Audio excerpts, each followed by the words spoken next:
नमस्कार साथियों, RA aspirant channel पे आपका स्वागत है। तो आज भारतीय संविधान की क्लास थर्ड है, पार्ट 3।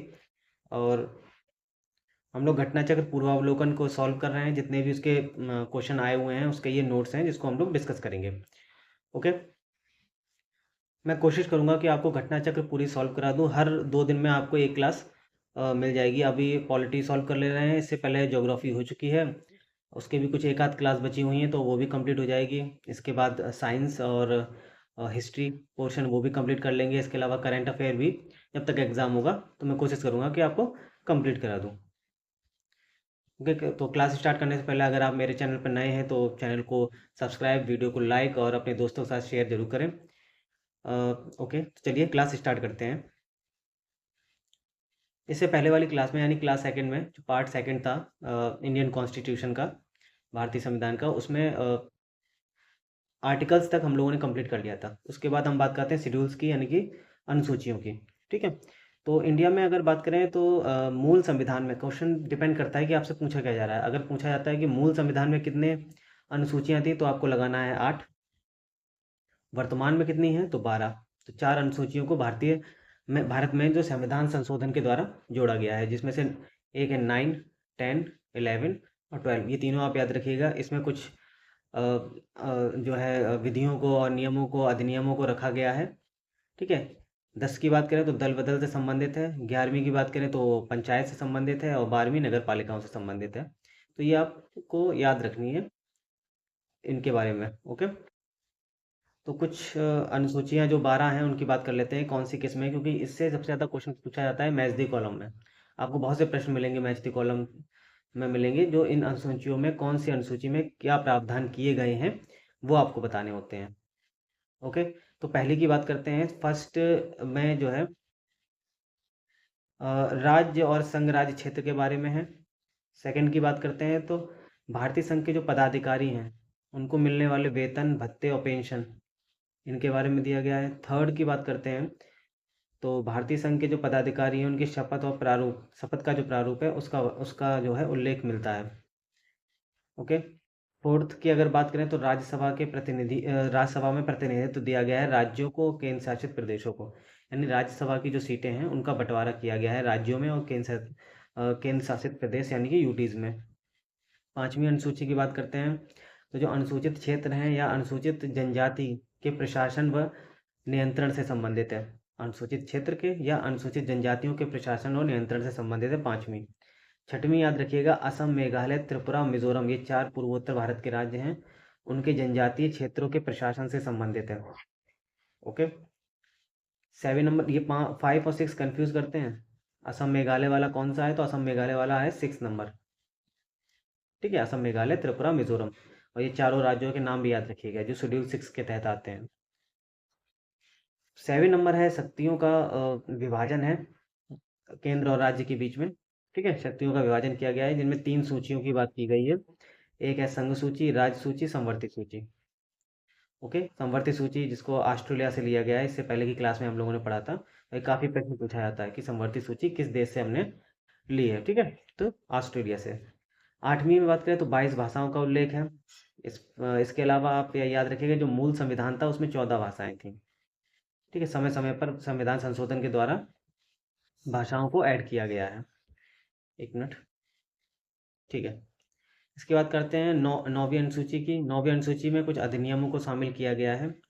ठीक है, 10वीं अनुसूची में दल बदल के आधार पर अयोग्यता को शामिल किया गया है और इसको 52वें संविधान संशोधन के द्वारा 1985 में जो है इस शेड्यूल को, अनुसूची को शामिल किया गया था। अगर नौवीं अनुसूची के बारे में पूछा जाए तो इसको पहला संविधान संशोधन जो हुआ था। ठीक है, फर्स्ट नंबर का जो संविधान संशोधन था उसके द्वारा नौवीं अनुसूची को जोड़ा गया था। 52वें संविधान संशोधन के द्वारा 10वीं अनुसूची को जोड़ा गया था। 11वीं अनुसूची में पंचायतें हैं जिसमें 29 विषय हैं, ये याद रखिएगा, प्रश्न काफ़ी बना है इससे। इसको 73वें संविधान संशोधन के द्वारा 1992 में जोड़ा गया। 12वां की बात करें अनुसूची की तो उसमें नगर पालिका है जिसमें 18 विषय हैं और इसको 74वें संविधान संशोधन के द्वारा अनुसूचियों में शामिल किया गया। ओके, तो ये टोटल 12 अनुसूचियां हैं यानी शेड्यूल्स हैं। इसके बाद बात करते हैं जगह हमने जो 7 नंबर में देखा था 3 सूचियों की बात की थी, ठीक है? तो वो कौन-कौन सी थी? संघ सूची, राज्य सूची, संवर्ती सूची। तो इनसे भी प्रश्न बनता है कि संघ सूची में कौन-कौन से विषय हैं? अभी लगभग संघ सूची में 97 विषयों को शामिल किया गया है। 97, 96 ऐसे ही एक आध होते रहते हैं कम ज़्यादा, ठीक है? ये इम्पोर्टेंट नहीं है। आपको इम्पोर्टेंट ये है कि कौन-कौन से विषय संघ सूची में हैं। तो ये पूछे जाते हैं मैथ्स डी कॉलम में कि कौन सा संघ सूची से संबंधित विषय है, कौन सा संवर्ती से है और कौन सा राज्य सूची से संबंधित है। तो जितने भी प्रश्न पूछे गए हैं हम सिर्फ उनको उनकी बात करते हैं। जैसे कि संघ सूची में देखा जाए तो रेडियो एंड टीवी टेलीविज़न आता है, शेयर बाजार आता है, डाकघर, बचत बैंक, जनगणना, बैंकिंग, बीमा, रक्षा, प्राकृतिक गैस का उत्पादन शुल्क, ठीक है? ये आता है। इसके अलावा आता है संघ सूची में रेलवे, निगम कर और विदेश मामले, ठीक है? ये आते हैं, कुछ इंपॉर्टेंट है ये। अब इसके बाद राज्य सूची की बात करें तो राज्य सूची में पुलिस आती है, लोक स्वास्थ्य और स्वच्छता आता है, प्रति व्यक्ति कर आता है, गैस आती है, कृषि, रेलवे पुलिस आती है, विद्युत के उपभोग या विक्रय पर कर आता है, कारागार, पंचायती राज, भूमि सुधार, प्राकृतिक गैस गैस पर विक्रय कर, ठीक है? तो विक्रय पर जो कर आता है वो राज्य सूची का विषय है और इसके अलावा उत्पादन पे जो कर लगता है प्राकृतिक गैस के, वो संघ सूची का विषय है, ठीक है? लोक व्यवस्था हो गया, भूमि सुधार, ये सभी राज्य सूची के विषय हैं। अब यहाँ रेलवे पुलिस यहाँ पे लिखा है, रेलवे पुलिस से आप आरपीएफ मत समझ लेना, ठीक है? आरपीएफ की बात यहाँ पे नहीं की जा रही है, यहाँ की जा रही है जीआरपी की बात, ठीक? तो वो रेलवे पुलिस के तहत जो है वो राज्य सूची का विषय है। ओके, नेक्स्ट बात करते हैं संवर्ती सूची। संवर्ती सूची में अगर बात करें तो आर्थिक नियोजन, आपराधिक मामले, जनसंख्या नियंत्रण और परिवार नियोजन, शिक्षा, वन, दंड प्रक्रिया, विवाह, विवाह विच्छेदन, गोद लेना, जानवरों के प्रति क्रूरता की रोकथाम और विद्युत, ये सभी संवर्ती सूची के विषय हैं, ठीक है? इसके अलावा कुछ और पॉइंट भी हैं, जैसे कि हमने 8वीं अनुसूची की बात की थी जिसमें भाषा के बारे में कहा था और 22 भाषाएं हैं, ठीक है? मूल संविधान जब संविधान लागू हुआ था उस समय 14 भाषाएं थी, ठीक? बाद में क्या हुआ, कुछ भाषाओं को जोड़ा गया, 8 भाषाओं को जोड़ा गया, ठीक है, संविधान संशोधन के द्वारा। जैसे कि पहली थी सिंधी भाषा, सबसे पहले सिंधी भाषा जोड़ी गई थी 21वें संविधान संशोधन के द्वारा 1967 में। ओके, उसके बाद 71वें संविधान संशोधन के द्वारा 3 भाषाएं जोड़ी गई, कोंकणी, नेपाली, मणिपुरी, ये आपको याद रखना है, बहुत इंपॉर्टेंट है, 1992 में। उसके बाद 92वां संविधान संशोधन के द्वारा 4 भाषाएं जोड़ी गई, संथाली, डोगरी, मैथिली, बोडो, 2003 में, ठीक है? तो ये 8 भाषाओं को बाद में जोड़ा गया और वर्तमान में 22 भाषाएं 8वीं अनुसूची 8वीं शेड्यूल में शामिल हैं। ओके, नेक्स्ट बात करते हैं शिक्षा और वन, ये दो विषय, शिक्षा और वन। पहले ये 42वें संविधान संशोधन के द्वारा इनको संवर्ती सूची में शामिल किया गया, ठीक है? तो शिक्षा और वन को 42वें संविधान संशोधन के द्वारा संवर्ती सूची में शामिल किया गया था, ये आपको याद रखना है, ठीक है? तो शेड्यूल्स में बस इतना ही है। इसके बाद बात करते हैं उद्देश्य का। उद्देश्य का यानी कि प्रस्तावना, ठीक है, प्रियम्बल जो हमारे संविधान की है, जिसमें कहा जाता है कि हम भारत के लोग, ठीक है? तो वो पूरी प्रस्तावना है, तो उसके बारे में कुछ बात करते हैं जिस जो प्रश्न पूछे जाते हैं।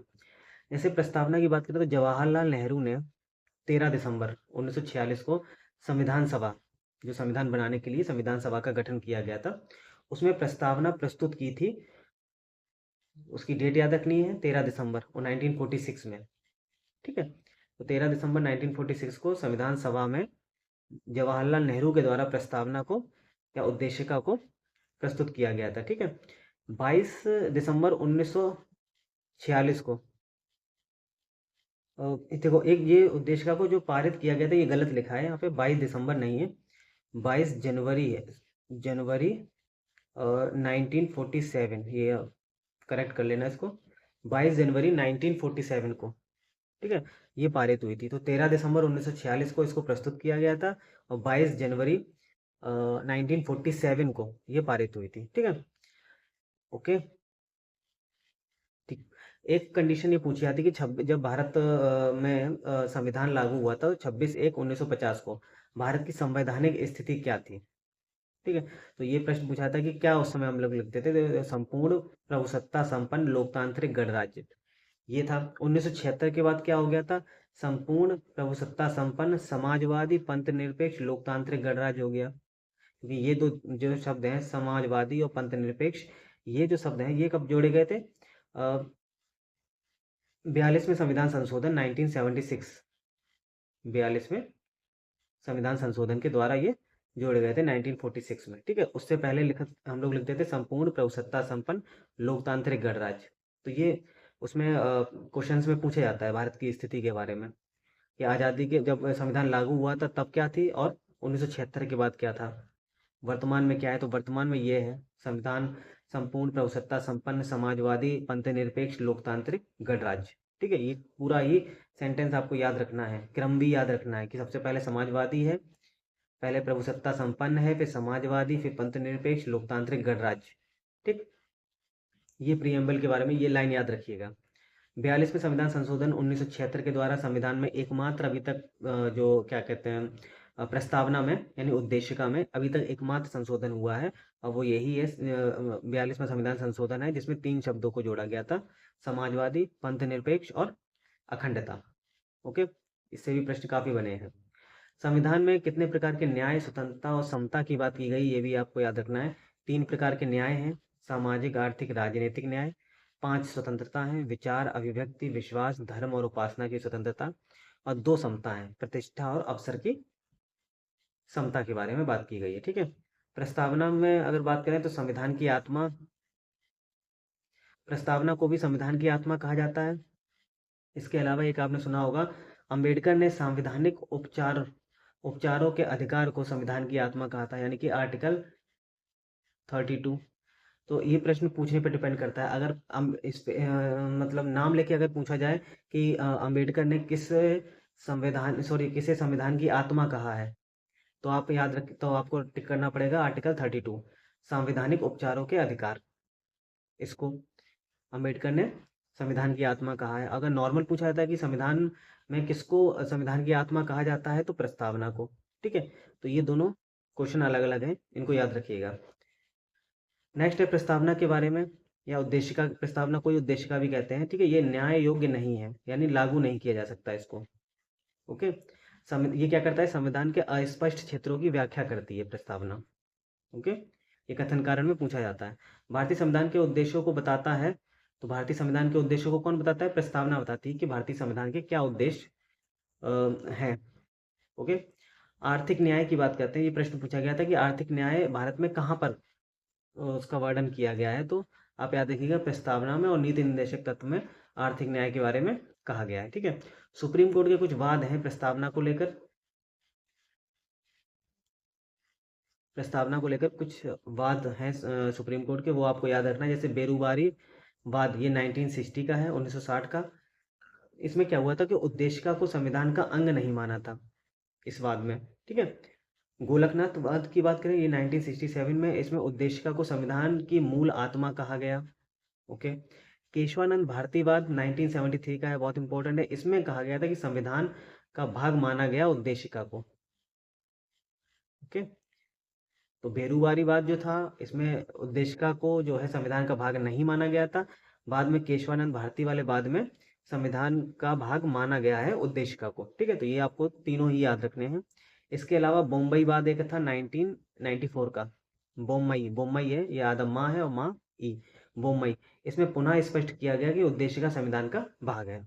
ओके, उद्देशिका को कुछ कथन है जो जिन्होंने कहे हैं। ठीक है, जैसे उद्देशिका को राजनीतिक जन्मपत्री किसने कहा है, तो मुंशी ने, के एम मुंशी ने कहा।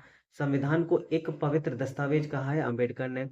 संविधान शरीर है तो प्रस्तावना उसकी आत्मा, और प्रस्तावना आधारशिला है तो संविधान उस पर खड़ी अट्टालिका, ये सुभाष कश्यप ने कहा है प्रस्तावना के बारे में। ठीक है, तो ये कुछ पॉइंट्स थे प्रस्तावना के जिनसे प्रश्न पूछे गए थे।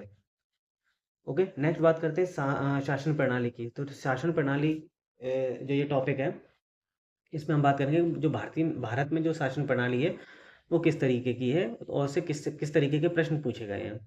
जैसे शासन प्रणाली तो आपको बहुत सी देखने को मिल जाएंगी, लेकिन भारत में जो है वो डेमोग्राफी है, सॉरी, भारत में डेमोक्रेसी है यानी कि प्रजातंत्र है।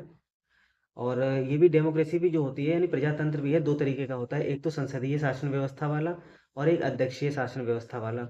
संसदीय शासन व्यवस्था की बात करें तो ब्रिटेन, और भारत में आपको मिलेगी संसदीय शासन व्यवस्था। अध्यक्षीय शासन व्यवस्था की बात करें तो ये अमेरिका में मिलेगी। ओके, अध्यक्ष में प्रेसिडेंट ही सबसे ज़्यादा पावरफुल होता है। हमारे यहाँ संसदीय संसदीय शासन व्यवस्था में मंत्रिमंडल, इसको मंत्रिमंडलीय व्यवस्था भी कहते हैं, मंत्रिमंडलीय व्यवस्था भी कहा जाता है। ठीक है, तो ओके, ये आपको याद रखना है। राज्य के मूलभूत तत्व याद रखने हैं कि राज्य के मूलभूत तत्व क्या होते हैं, इनसे प्रश्न पूछा गया है। 2 से 3 प्रश्न पूछे गए हैं, राज्य के मूलभूत तत्व क्या होते हैं। ठीक है, तो राज्य में पहले तो जनता होती है यानी जनसंख्या, सरकार यानी सत्ता होनी चाहिए, भूभाग होना चाहिए एक निश्चित भूभाग जिसकी बॉर्डर हो, और संप्रभुता होनी चाहिए। यहाँ राज्य का मतलब कंट्री से है, देश से। ठीक है, तो एक संप्रभुता होनी चाहिए। संप्रभुता यानी सबसे ये, अब इन्हीं चारों में अगर पूछा जाए सबसे महत्वपूर्ण तत्व कौन सा है, सबसे महत्वपूर्ण तत्व किसी भी राज्य या देश के लिए होता है संप्रभु होना, उसका संप्रभुता, कि वो अपने आंतरिक मामले और बाह्य मामले में खुद के निर्णय ले सके, किसी और देश के दबाव में निर्णय ना ले। ठीक है, तो वो होती है संप्रभुता। तो संप्रभुता सबसे ज़्यादा इंपॉर्टेंट होती है किसी भी स्टेट के लिए, सॉरी कंट्री के लिए। और बाकी चारों तत्व इंपॉर्टेंट है राज्य के लिए, और इसमें सबसे महत्वपूर्ण पूछा जाए तो है संप्रभुता। ठीक है, कुछ प्रश्न जो संसदीय शासन प्रणाली से पूछे गए हैं, जैसे संसदीय शासन प्रणाली में क्या होता है, जैसे कि कार्यपालिका विधायिका के प्रति उत्तरदायी होती है। कार्यपालिका यानी कि मंत्रिपरिषद, विधायिका यानी कि संसद, लोकसभा, हमारे यहाँ लोकसभा है, तो लोकसभा के प्रति उत्तरदायी है। ये प्रश्न काफी कथन कारण में पूछे जाते हैं, या कभी लिखा होगा मंत्रिपरिषद लोकसभा के प्रति सामूहिक रूप से उत्तरदायी है, तो ये विशेषता किसकी है, संसदीय शासन प्रणाली की। ठीक है, और ये आर्टिकल नंबर है 75 का 3। ओके, संसदीय शासन प्रणाली की अगर बात करें तो सबसे पहले प्रारंभ हुई थी ब्रिटेन में, ये भी आप याद रखिएगा। नेक्स्ट, ब्रिटेन मॉडल की अगर हम बात करें और भारतीय मॉडल, इनमें भी दोनों में संसदीय शासन प्रणाली है, लेकिन दोनों में कुछ अंतर है। जैसे ब्रिटेन में क्या है, संसदीय संसदीय संप्रभुता यानी संसद सबसे ऊपर है। ठीक है, भारत में क्या है, संवैधानिक सरकार का बात की गई है, यानी कि हमारे यहाँ संविधान सबसे ऊपर है। तो ब्रिटेन में क्या है कि संसदीय संप्रभुता है, संसद सबसे ऊपर है, यानी संसद ही सर्वोच्च विधि प्राधिकारी है। और भारत में क्या है, संवैधानिक सरकार है, यानी कि संसद के विधि निर्माण की शक्ति संविधान द्वारा सीमित की गई है। ओके, जैसे कि न्यायिक पुनरावलोकन हमारे यहाँ है कि संसद कोई निर्माण करती है कानून का, तो उसका जो है सुप्रीम कोर्ट या हाई कोर्ट कोर्ट के द्वारा उसका न्यायिक पुनरावलोकन किया जाता है। ओके, कुछ पॉइंट देखते हैं अध्यक्षीय शासन प्रणाली के, जैसे कि कार्यपालिका की शक्ति राष्ट्रपति में निहित होती है, राष्ट्रपति ही सर्वे सर्वा होता है। राष्ट्रपति अपने मंत्रिपरिषद का चयन स्वयं करता है। ठीक है, और मंत्रिपरिषद का चयन स्वयं करता है राष्ट्रपति अध्यक्षीय शासन प्रणाली में। इसके अलावा राष्ट्रपति विधायिका को भंग नहीं कर सकता। तो ये अध्यक्षीय शासन प्रणाली के पॉइंट्स हैं कुछ, याद रखिएगा। कल्याणकारी राज्य की बात करें, वेलफेयर स्टेट है, तो वेलफेयर स्टेट में आपको याद रखना है कि इसका ये याद रखिएगा, डेफिनेशन पूछ सकते हैं कि कमजोर वर्गों के कल्याण का प्रबंध करना, ये वेलफेयर स्टेट का मीनिंग है। ठीक है, भारत में राजनीतिक सत्ता का प्रमुख स्रोत, डायरेक्ट क्वेश्चन ये पूछा गया था कि भारत में राजनीतिक सत्ता का प्रमुख स्रोत क्या है, तो जनता है, याद रखिएगा। यहाँ पर आपको इजी लगेगा, लेकिन जब क्वेश्चन आप करते हैं तो कन्फ्यूजन होता है, क्योंकि यहाँ पे संविधान दिया होगा, जनता दिया होगा। ठीक है, तो फिर इसमें आप कंफ्यूज करेंगे, तो याद रखिएगा भारत में राजनीतिक सत्ता का प्रमुख स्रोत जनता होती है। भारत में प्रजातंत्र है, ठीक है, लोकतंत्र है, क्यों, क्योंकि जनता को सरकार को चुनने और बदलने का अधिकार है। प्रजातंत्र जिसको हम लोकतंत्र कहते हैं, लोगों का तंत्र, यानी लोगों द्वारा चुनी हुई सरकार है भारत में, जब भी चाहे वो बदल सकती है, अगले चुनाव में बदल देगी। ठीक है, तो ये होता रहता है, तो इसीलिए क्या है, लोकतंत्र है भारत में। ठीक, भारतीय संविधान के बारे में पूछा जाता है कि भारतीय संविधान कैसा है, तो अंशतः कठोर अंशतः लचीला, क्योंकि भारत में संविधान का संशोधन 3 तरीके से कर सकते हैं, साधारण संशोधन के द्वारा, इसके द्वारा साधारण संशोधन के द्वारा, इसके अलावा तो वो हो जाता है अंशतः लचीला, यानी कि हम आराम से कर सकते हैं। कुछ कठोर होता है, जैसे कि आर्टिकल 368 के द्वारा संशोधन करते हैं, इसमें विशेष बहुमत की जरूरत होती है। ठीक है, तो इस तरह ये कथन देखो, ये कथन अगर अब दिया हो, कथन इस तरीके से प्रश्न पूछे जाते हैं कि भारतीय संविधान कैसा है, तो अंशतः कठोर है और अंशतः लचीला है, ये आप याद रखिएगा। ठीक है, संविधान के तत्व बहुत पूछे जाते हैं। देखो, भारतीय संविधान ना तो पूरी तरीके से संघीय है ना एकात्मक है, अर्ध संघीय कहा जाता है भारतीय संविधान को। ठीक है, तो अब इसमें ये याद रखिएगा भारतीय संविधान के जो संघीय तत्व कौन कौन से हैं और एकात्मक तत्व कौन कौन से हैं, काफी प्रश्न इससे बनते हैं। जैसे संघीय तत्व की बात करें तो लिखित संविधान, कठोर संविधान, संविधान की सर्वोच्चता, न्यायपालिका की स्वतंत्रता, ठीक है, द्विसदनीय संसद, संसद का 2 सदन होना, शक्तियों का वितरण, राज्य और केंद्र के बीच में शक्तियों का वितरण, ये सभी संघीय तत्व हैं। न्यायपालिका की सर्वोच्चता, ये भी संघीय तत्व है। एकात्मक तत्व की बात करें तो एकल नागरिकता, राज्यपालों की राष्ट्रपति द्वारा नियुक्ति, आपातकाल की घोषणा, समझौते को लागू करने में संसद की शक्ति, अखिल भारतीय सेवाएं, ये भी एकात्मक तत्व में आते हैं, और राज्यसभा में असमान प्रतिनिधित्व। ओके, तो संघीय तत्व, एकात्मक तत्व कौन कौन से हैं संविधान के, ये आपको याद रखना है, ठीक है। नेक्स्ट पॉइंट है, एक पॉइंट क्वेश्चन पूछा गया था कि दल विहीन प्रजातंत्र का समर्थन किसने किया था, तो महात्मा गांधी ने और जयप्रकाश नारायण ने, ठीक है। कुछ कथन है कि भारतीय संविधान को सहकारी संघवाद कहा गया है। सहकारी संघवाद किसने कहा है, तो ऑस्टिन ने, जो ऑस्टिन है उन्होंने सहकारी संघवाद कहा है। भारत अर्ध संघात्मक राज्य है, ये कहा था व्हीयर ने। ओके, नेक्स्ट बात करते हैं। हाँ, भारतीय संविधान अधिक कठोर और अधिक लचीले के मध्य एक अच्छा संतुलन स्थापित करता है, ये भी व्हीयर ने कहा है। इसके अलावा संविधान को संघात्मक के तंग ढांचे में नहीं ढाला गया तथा यह एकीकृत और संघात्मक दोनों दोनों ही है, ये कहा है अम्बेडकर ने, कि भारतीय संविधान को तंग ढांचे में नहीं डाला गया है, ये एकीकृत भी है और संघात्मक भी है, ये अम्बेडकर ने कहा है। स्वाधीनता के अस्तित्व के लिए विधि का अस्तित्व जरूरी है, ये कहा है जॉन लॉक ने। यानी इसका मतलब है अगर आपको स्वाधीनता चाहिए तो उसके लिए कानून का होना भी जरूरी है। ओके, संवैधानिक सरकार की बात करते हैं तो व्यक्ति की स्वतंत्रता के हित में राज्य पर प्रभावकारी प्रतिबंध लगाती है संवैधानिक सरकार। यानी कि व्यक्ति की स्वतंत्रता के लिए राज्य की, जो राज्य यानी स्टेट है या स्टेट की जो पावर्स हैं उन पर प्रतिबंध लगाया जाता है, ये संवैधानिक सरकार की का जो है उद्देश्य होता है, ठीक है। संवैधानिक सरकार को सीमित सरकार भी कहते हैं, यानी कि वो निरंकुश नहीं होती है, उसको अंकुश लगा होता है संवैधानिक सरकार पर, ठीक है। जैसे हमारे संविधान के द्वारा सरकार पर क्या किया गया है, अंकुश लगाया गया है, ठीक है। वो सीमित सरकार कही जाती है संवैधानिक सरकार। नेक्स्ट, ओके, तो शासन प्रणाली से बस इतने ही प्रश्न पूछे गए थे। नेक्स्ट बात करते हैं राष्ट्रीय प्रतीक। तो राष्ट्रीय प्रतीक में देखते हैं प्रश्न इससे भी पूछे जाते हैं, जैसे कि राष्ट्रगान। राष्ट्रगान 24 जनवरी 1950 को संविधान सभा द्वारा अपनाया गया, 52 सेकंड का है। सबसे पहले जो राष्ट्रगान है ये 27 दिसंबर 1911 1911 में कांग्रेस के कलकत्ता अधिवेशन में पहली बार गाया गया था, और ये रविन्द्रनाथ टैगोर द्वारा लिखा गया है, ठीक है। राष्ट्रगीत की बात करते हैं तो ये वंदे मातरम है, 1950 में इसको अपनाया गया। ये उपन्यास है आनंद मठ, याद रखिएगा, इससे लिया गया है, और ये बंकिम चंद्र चटर्जी द्वारा लिखा गया है, ठीक है। नेक्स्ट बात करते हैं राजकीय चिन्ह की। राजकीय चिन्ह आप जानते हैं अशोक का सिंह स्तंभ, ठीक है, ये इसको 26 जनवरी 1950 को अपनाया गया था।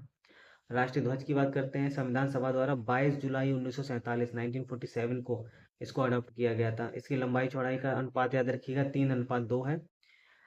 पिंगली वेंकैया द्वारा इसको बनाया गया था, ये भी याद रखिएगा। इसमें जो चक्र है ये प्रतीक है न्याय का, ये भी याद रखना है। ओके, भारतीय राष्ट्रीय कैलेंडर की बात करें तो ये शक संवत पर आधारित है, ये याद रखना। 22 मार्च 1957 को ये अपनाया गया था, 1957 में इसको अपनाया गया, ठीक है। इसका पहला महीना चैत्र का है और अंतिम महीना फाल्गुन। नेक्स्ट बात करते हैं सत्यमेव जयते।